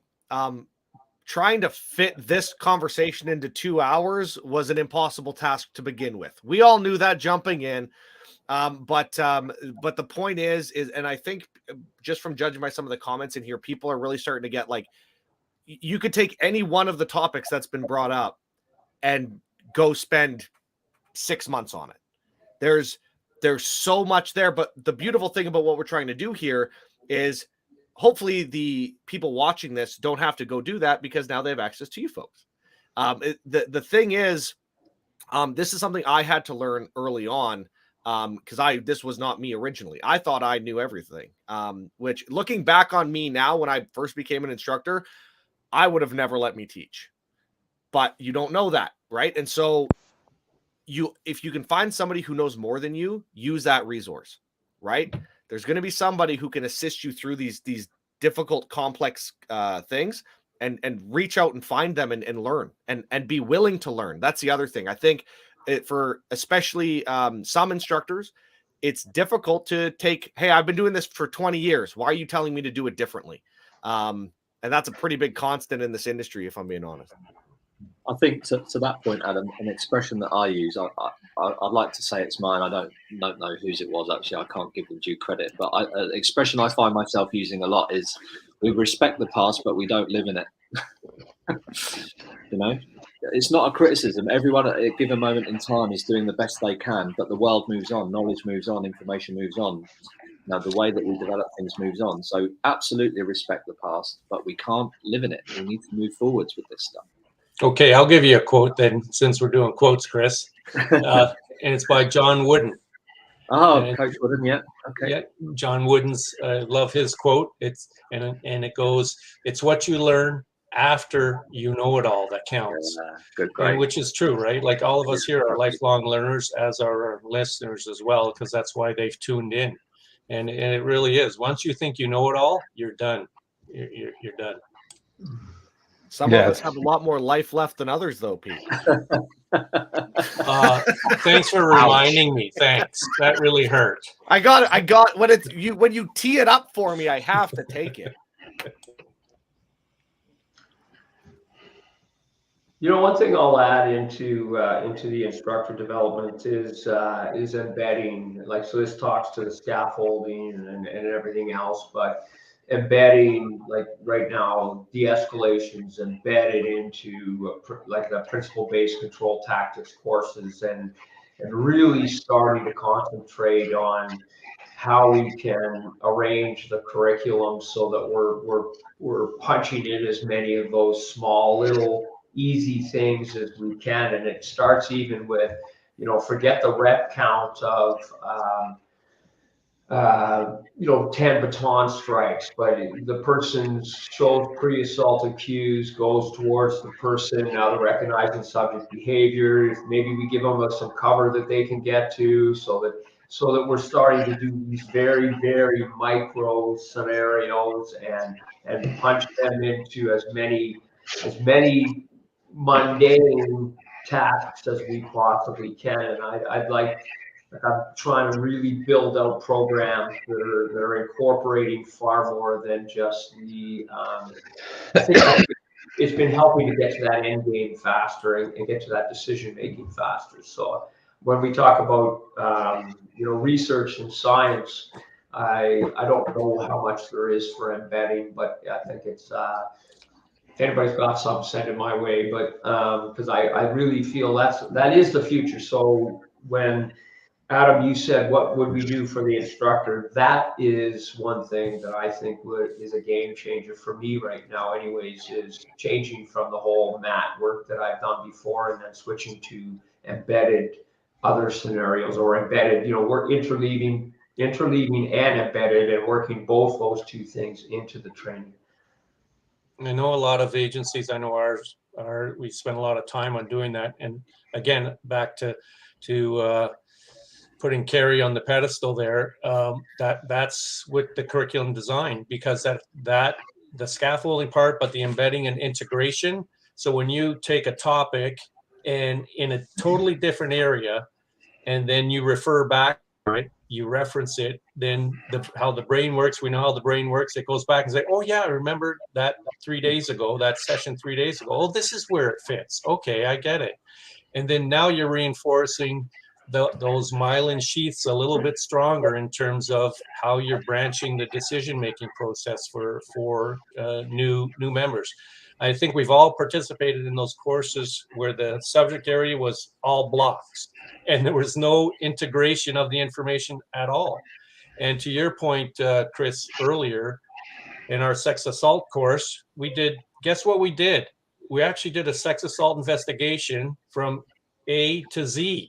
Like, wow, that is so profound. But going through the steps and then increasing the speed, just like you do with a physical skill.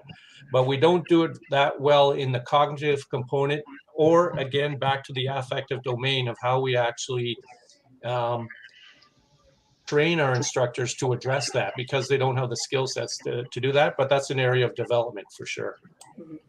Doing that too, that's interleaving and repetition, right? So they have de-escalation here, and then on like 3 days later, it's in something different, and it's in something different. Then we're going back to it, repeating it over and over, especially in different scenarios, which is Chris's point, is that we need people that can make decisions, because we can never in training cover everything they're going to run into on the street. It's virtually impossible.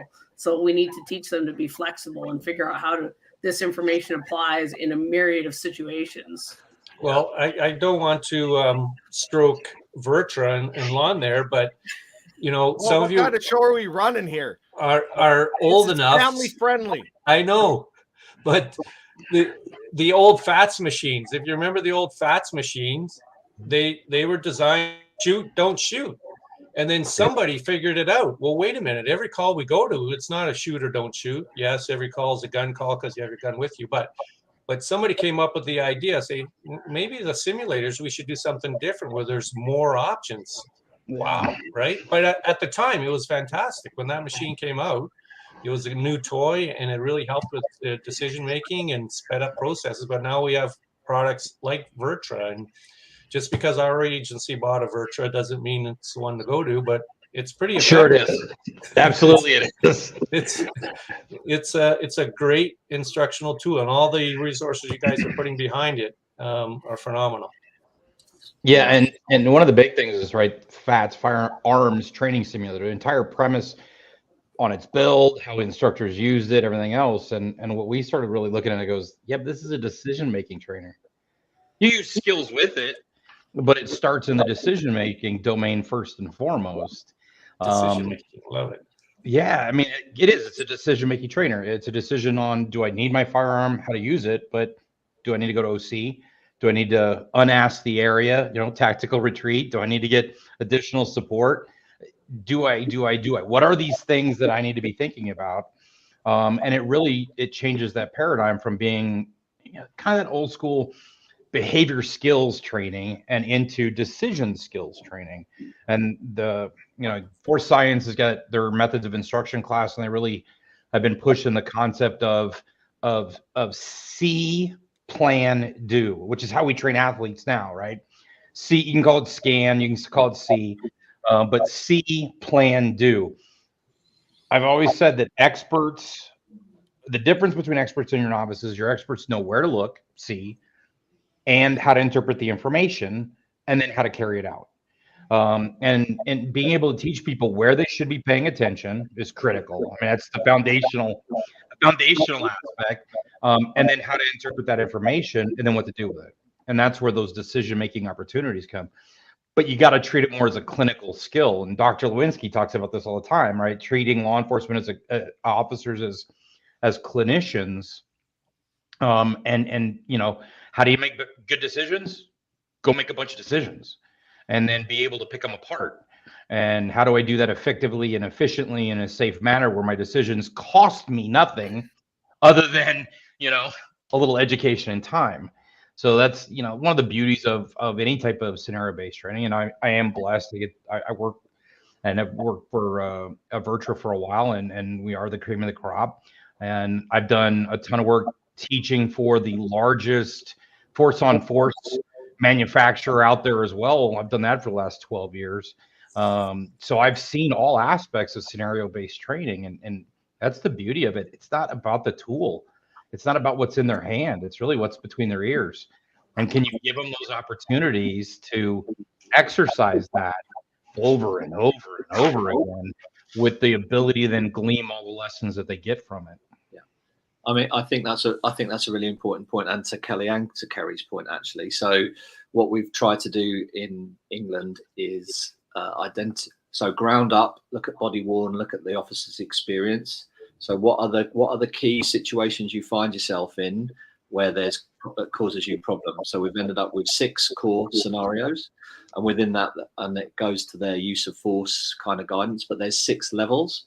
And the first level is verbally compliant. The next level is verbally uncompliant. So if you're dealing with a stop and search, a vulnerable person, a fight in the street, drunk and disorderly, custody, you always have to speak to somebody first. So there'll always be some kind of universal greeting and approach, some kind of verbal discussion, some de-escalation, dealing with someone who's verbally non-compliant through all of those scenarios. So we work through all the levels in a non-linear way. So that the repetition is ridiculous. I think somebody tried to count the reps actually and had to give up at like 4,000 or something like that. It's some crazy number of times where I've had to say my name, why I'm here, and then start talking to this person. So the layering of it within the scenarios is important. And I think making it learner centered, again, with more experienced officers, it's like, okay, let's talk about stop and search. Let's talk about the most recent problematic or difficult situation you find yourself in.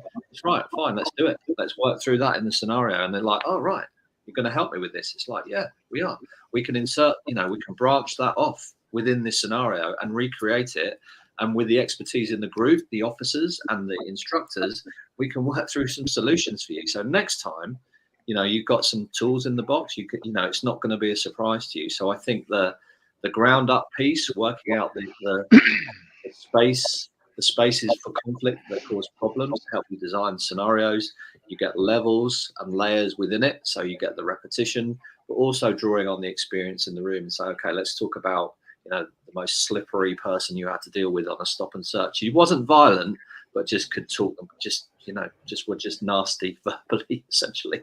So let's practice it. Let's work on it, And again, I think to Lorne's point as well around recognizing the cues. So the more that you rep that, the more that you know how to respond to people. The more that you practice it, you're freeing up that processing space to analyze and look for the cues. So I think a lot of officers get tied up with routine tasks, and their higher order processing is just not active, and they don't see the thing coming that they really should be seeing. But that's because they've not drilled and practiced enough the stuff that just should be automatic for me. So the ground up scenario piece is really, really important for me.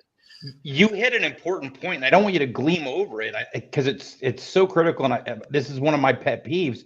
You talked about hitting on everybody in the room. And a lot of time with scenario-based training, we do it as secret squirrel stuff, right? One person in and the instructor cadre and your role players, nobody else is there. And then, the first thing they say is, okay, don't tell anybody what you just saw because you'll ruin the training value. And I'm like, Bandura's social learning theory, we've known for a long time. We learn by watching others. There is absolutely nothing wrong, and we've encouraged it. Bring people in. Let them watch their successes. Let them watch their mistakes. I've pushed the aspect of using a rubric for the people that are watching. Because if I hand you a rubric, and I don't want you grading it and giving it to the student that's inside the sim or who's running the exercise. I want you to have to internalize your own behavior and what you would have done when you're going through the rubric. Right? He said this, blah, blah, blah. Would I have said that? There's been so much research on simulation training in the medical field, and it speaks to the fact that the people watching the nurse, the doctor, or whoever in the simulation actually report getting more out of it as that observer than they do being the one inside actually running the exercise. We learn by watching others, right? So, and we miss that. Yeah, absolutely. I find when we do, every time I work, they always want to bring in actors for scenarios. And we did interrogation, and I really pushed. I want the people in the class to play the person also being interrogated. So we did like a 3-way, had one observer, one person was being interrogated, and one person was the interrogator.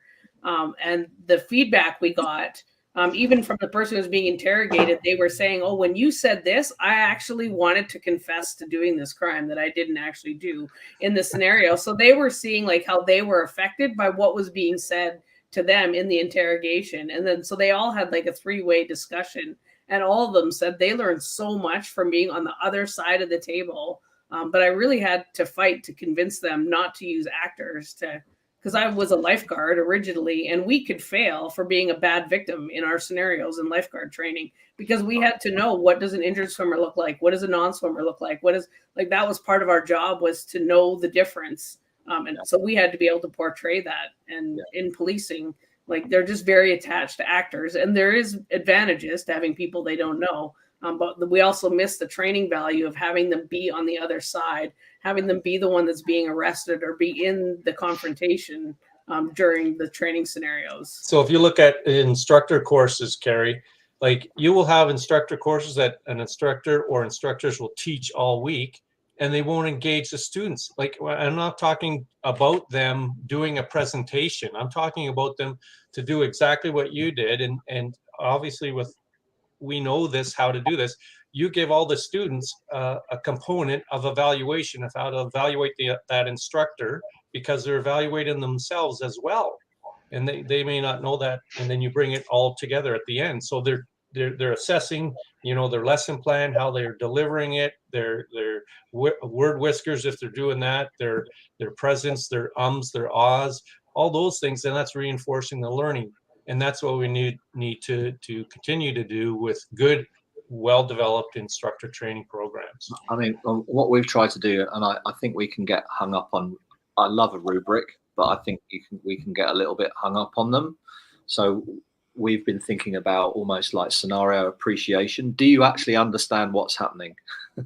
Before we go to fix any problems, can you read the situation? So for our observers, it's a real simple thing. It's like, what's happening?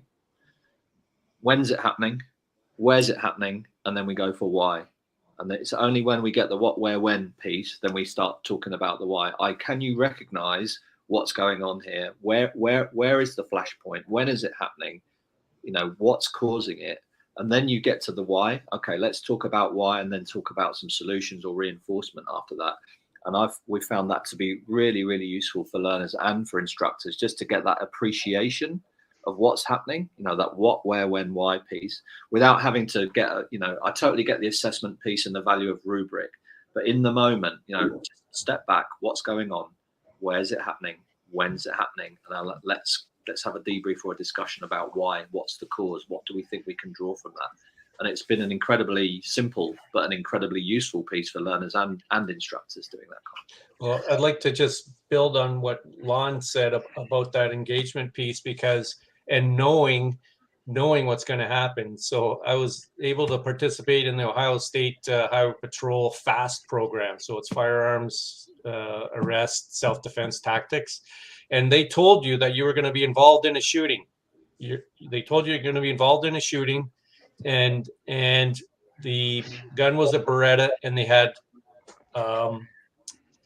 projectiles. They had paper projectiles. So it wasn't sim, it wasn't FX, it wasn't any kind of frangible.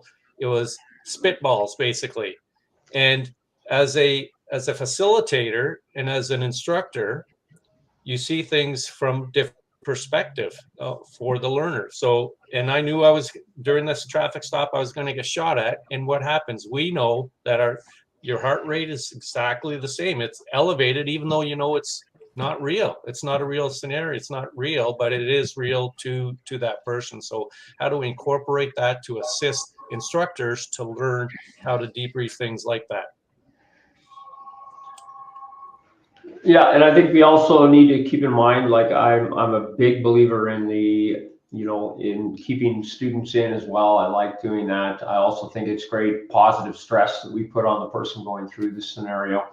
So I think, they work around a crowd now. They've been there, done that. Peers is way worse than being around people you don't know. So there's definitely a lot of positives to that.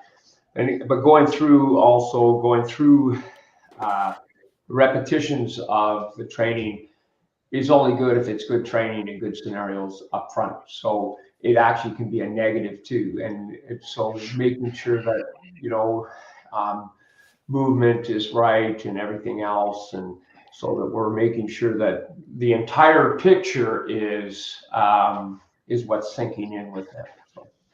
Yeah, and I think the definition of what a good scenario is sometimes a problem. So I was teaching an instructor course, and in this course we talk about you never kill one of the students in the training event, right?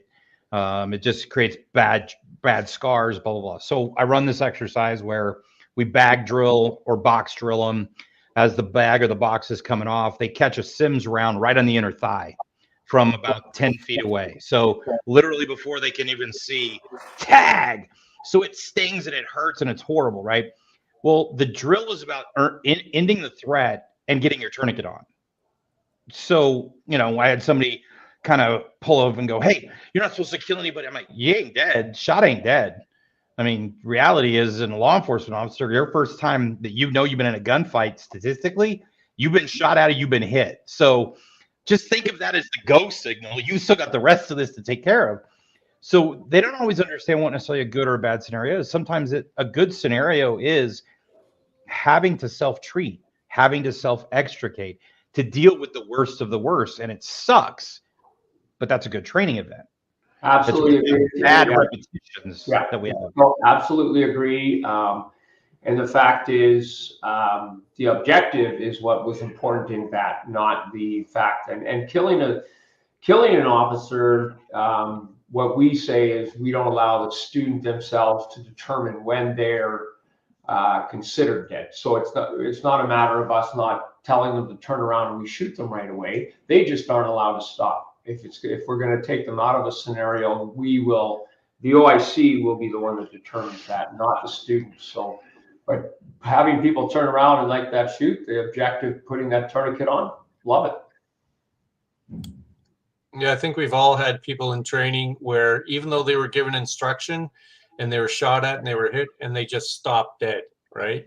So to your point, Lon, about the training imprint, that's something that, when we're talking lethal force and the criticality of how scenarios are designed, what do you do in those instances as a facilitator or as an organization to address that initial training imprint? Like, that has to change. That branching decision making of that individual obviously did not include, to your point, Chris, multiple decisions on a particular training event. And so that's part of the design, to Carrie's point, to make sure that it's well designed so that we don't just have, when you get shot at, you run to the back of your cruiser.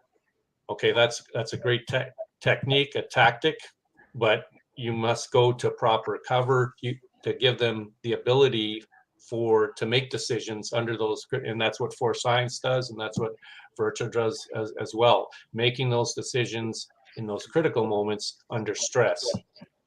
And getting instructors to understand that they can slow the tempo. So let's say your incident, you've got somebody that catches around like, "Oh, I'm dead." And you can slow the event down. I'm not ending the event. You can just slow the event down. Listen to me. You're not dead. You've been hit. All right. So now I want you to think about right now, under the priorities that you have, what do we need to take care of? Number one, don't get hit again. Right. So how do we do that? Can we find cover? Can we terminate the threat? Now we got to deal with, you need to take care of yourself. How are you going to do that? And you start asking those questions, because they may have a blank slate. They have no idea. And that's where you start giving them those little softball questions. Hey, do you think it would be better to do X or to do Y? X. Yeah, I think you're right. Let's go ahead and do that. And now I can shape them through that environment that they clearly don't have a roadmap for, until they build that roadmap. And then next time, I now have a file folder that I can go to. I have a schema that I can get to when I need it. But sometimes we don't know those aren't there until you pressure test it. And ideally they should be, but they're not. I think that's a really, really important point. And I think that's one of the misunderstandings around scenario-based training, certainly from my experience. So you coach through the scenario. So the scenario produces conditions and environments that you have to react to and make decisions. But I think instructors forget that you can coach or instruct in the scenario. So again, it's our movie, right? We can press the pause button and just rewind it a little bit, going, just looking at that decision, just talk me through what you're thinking there. Let's pause it and let's put you back in. So you can, I think, as soon as we say scenario-based training, I think a lot of instructors move to assessor mode and they step back with a clipboard and they just let it run. And it's like, okay, you're going to help your learners here, or are we just going to let them mess this up? You can freeze it, rewind, talk about the decision. And again, as to your point, you suddenly realize what people don't know or what they do know. And hey, we can coach them, right? We can give them some solutions and some ideas. And that's, for me, that's coaching in the scenario. And that's a really, really important part of this methodology. It's not an assessment tool, it's a learning tool. And hey, we can, in the training room, we get do-overs, we can rewind, we can do all of those things. because we're preparing people for when they don't have those opportunities. You know, we're trying to build their decision making, their understanding, so when they don't have those opportunities to have a do-over, i.e. in real life. So for me, it's definitely that opportunity to coach in the scenario. You can get in there and be an instructor, be a coach, help your learners. Don't let them. Right. There's learning scenarios, and then there's an assessment tool as well. So there's both. They could, at some point, as a recruit, we're going to have to put them under assessment mode. But definitely, as we're moving up through the tiers, then that's where we're absolutely, that pause or coaching, whatever you want to talk about, is exactly what we want. To Kelly's earlier point, he mentioned about principles, and so linking with what Lon said there. When someone, in a lethal force situation, if they're not making an effective decision, and you can slow it down, and you're going to create that branching in their own decision making when their heart rate is up 180, 200 plus, where they can, in a slowed down instance, help them decide that a principle is, when I'm shot at, I got two things: either I shoot back or I get to cover. Like, what do I do in this instant? And then you help them guide. Look at the environment where you are. Is it nighttime? Is there light standards, other vehicle, whatever? There are other points of cover too, and then they can with their visual cues, look around and see, there is a light standard there. Did you see it driving up? All those kinds of things that instructors can help them look at, and then physically move them to those points based on their decisions at that time. Absolutely. So we also have to make sure that they have the foundation in the beginning. So this was my big pet peeve, because when I first came in, problem-based learning was all the rage, and it was all everybody was talking about. They were spending thousands and thousands of dollars sending their instructors to PBL class. And it terrified me, because I'm like, where's the foundation? This idea that we can just throw them in and teach through problem solving, that comes into it. We need decision making, but there was no foundation. I was reading a bunch of research about how problem-based learning doesn't work when people don't have foundational knowledge. So there's a whole, I think it's Peter Kirschner has a whole book all on education that's really, really good. It's all research. It's K-12, but there's still a bunch that we can use for adult learning as well. They talk about the Rubik's Cube, and I think we're all in that same age group. So maybe not Adam, as he pointed out, but the rest of us. How many of us actually solved the Rubik's Cube? It didn't matter how many hours we spent playing with it and trying different things. We didn't solve it until we went and watched the video, read the book, did what we need to do, and someone taught us how to solve it, and then we could solve it. And so we can't just keep throwing Rubik's Cubes at people and saying, all right, solve it, because they're just going to toil around making mistakes over and over and not advancing. Yeah. And even if they have that foundation, the reality is the only absolute about human performance, it varies. Yeah. Well, I like what you're saying. We could give it to them and they may know it factually, but then in a scenario, suddenly they can't, because of the stress and everything else, they can't actually apply it. Then that's where when you were. So I was just underneath that, make sure we're giving a foundation. We're not just throwing people.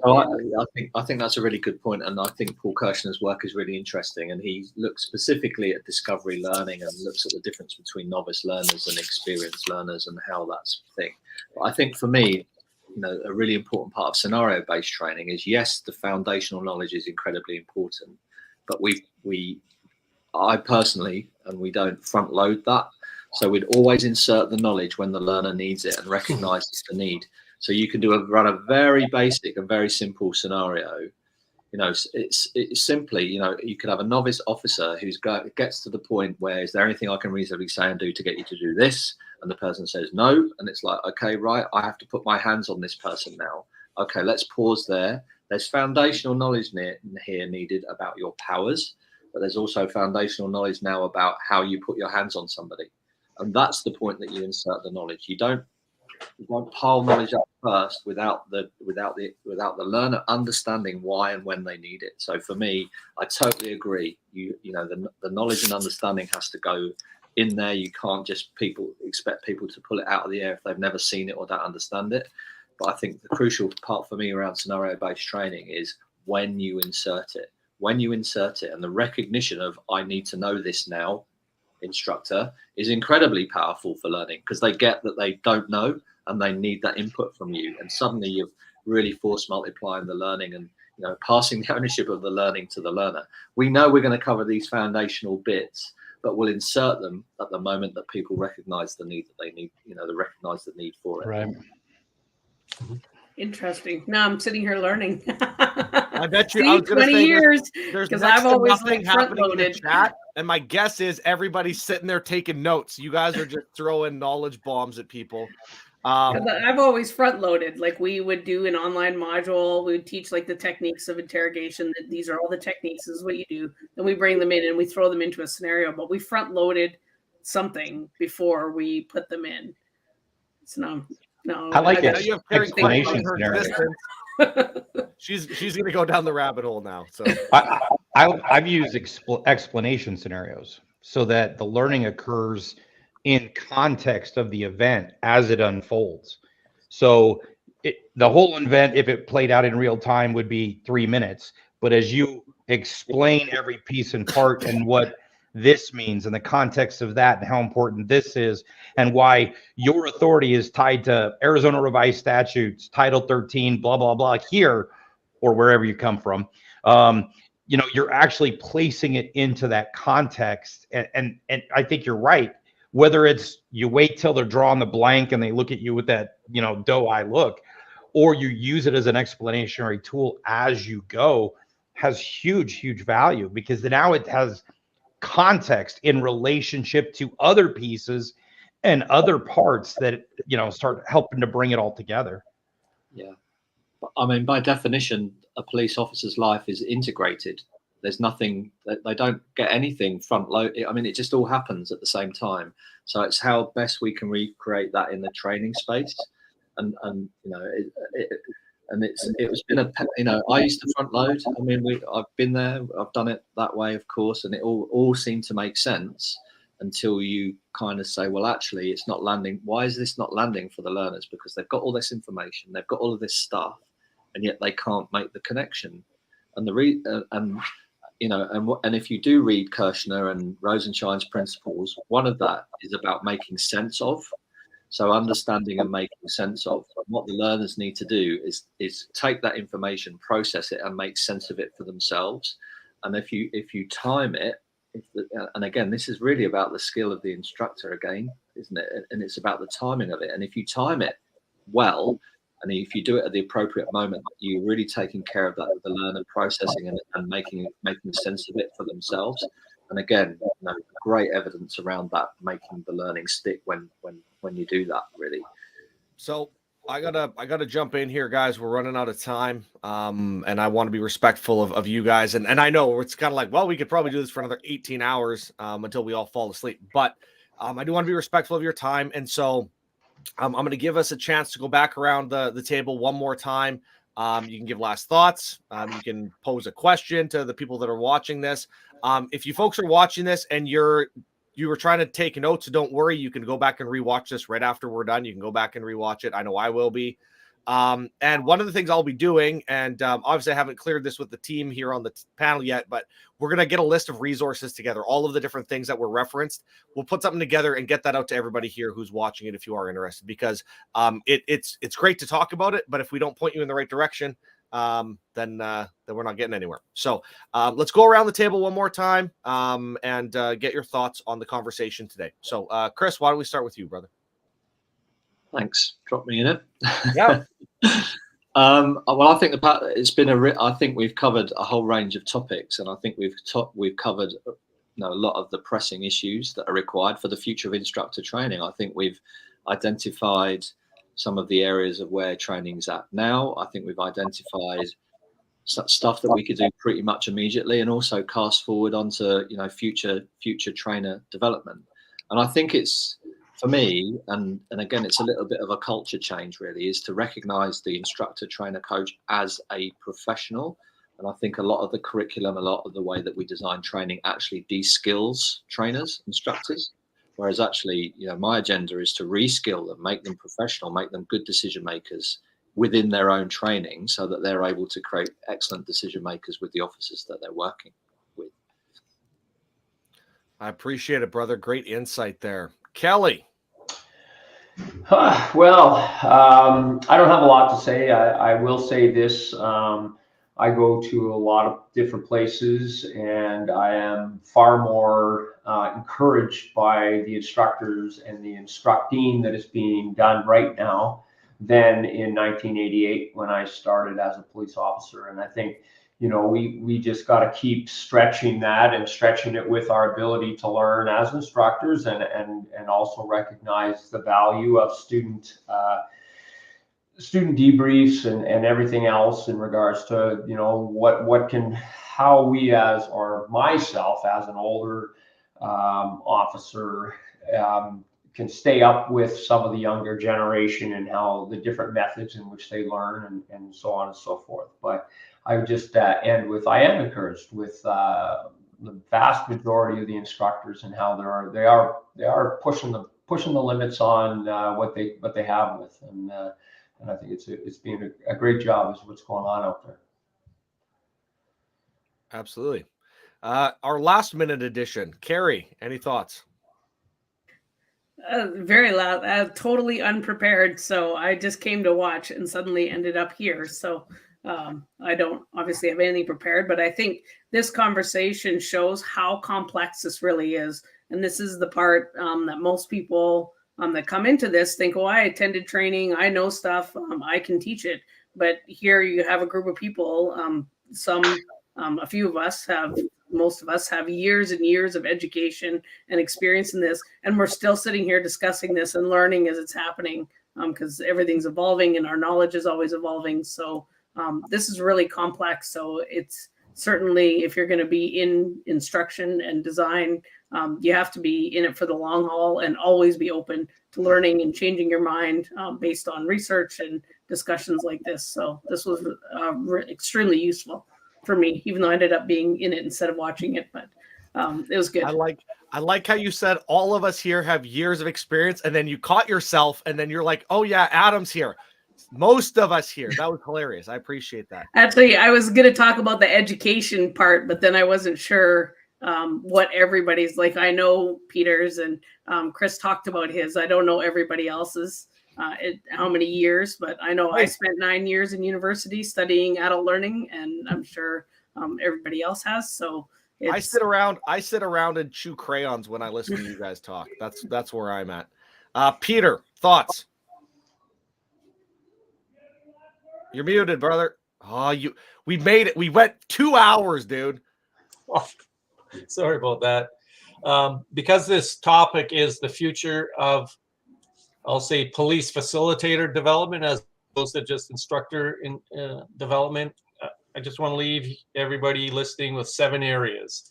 And for the future, looking at technology, emphasis on the affective domain, how that impacts learning, the actual transfer of learning, looking at cognitive apprenticeships. We didn't talk about, but it's important, micro-credentials, how important that is, and how you as an instructor will apply research and science into your program.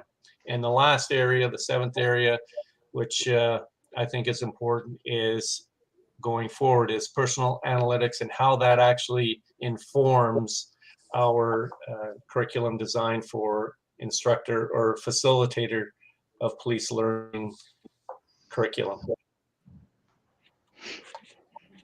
Great points, Peter. Absolutely. And Lon, thoughts? Yeah, I'm gonna piggyback a little bit from what Carrie said on one point, which, and I say it just a little bit different, which is, you know, when the students, or the master's no longer the student, they're no longer the master. And all of us up here are constantly learning, constantly trying to understand, whether it's from each other or the latest research that's out there. It's constantly striving to get more, to understand better, and really delve deep into what it takes to make the people that we work with better today than yesterday, and even better tomorrow. And the second component on that is, you know, in the instructor chat, I talked about the fact that I hate the term instructor. It bothers me to some degree. I like the term coach. A coach's job is to get you better that day, no matter what kind of day you've had. I don't care if you had a bad night. I don't care if you had a crappy morning. It doesn't really matter to me. My goal, my job is to make you better at that moment in time. And that's what I have to do.